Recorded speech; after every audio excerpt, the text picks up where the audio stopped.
Hello ជម្រាបសួរបាទថ្ងៃនេះមកជួបជាមួយនឹងខ្ញុំម្ដងទៀតហើយថ្ងៃនេះខ្ញុំមកបង្ហាញបងប្អូនពីរបៀបកំណត់ដាក់សុវត្ថិភាពរបស់ Facebook ចង់ដឹងតើគេធ្វើដូចម្ដេចកុំភ្លេចតាមដានវីដេអូនេះជាមួយនឹងខ្ញុំដូចតទៅជាដំបូងយើងចុចចូលមកក្នុង setting សិនមកចុចអាកន្លែងកំ3ខាងលើនេះបន្ទាប់ពីចុចចូលមកដល់ចំណុចនេះហើយយើងចុចកន្លែង setting រកមើលពាក្យ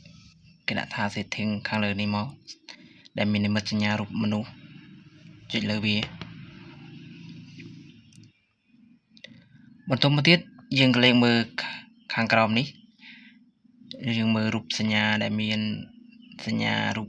កងចក្រនេះខាងកន្ទុយគេដាក់ថា setting អញ្ចឹងយើងចុចលើវាទៅសញ្ញារូបកងចក្រនេះបាទបន្តមកកន្លែងនេះគឺយើងកំណត់ដាក់រកមើល publish យើងដាក់ចុចលើពាក្យ publish នឹងមកបន្ទាប់មកខាងក្រោមនេះគេដាក់ថា next យើងចុចពាក្យ next ទៅបន្ទាប់ពីចុច next ហើយវាលោតមកដល់ចំណុចនេះយើងមើលខាងលើគេដាក់ថា you can see your post stories and read អញ្ចឹងមានន័យថាយើងបន្ទាប់ពីយើងកំណត់ហើយអស់ហើយនេះយើងមើលកន្លែងខាងក្រោមគេដាក់ថា edit setting យើងចុចកន្លែង edit ពាក្យថា edit setting ហ្នឹងមកបន្ទាប់ពីយើងចុចកន្លែង edit setting ហើយយើងមើលកន្លែងគេដាក់ you can see your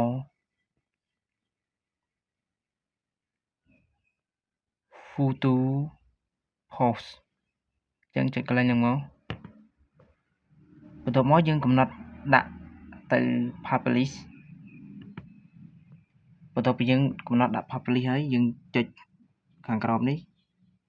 យើងចុច save បន្តមកទៀតខាងក្រោមនេះគេដាក់ you can see your stories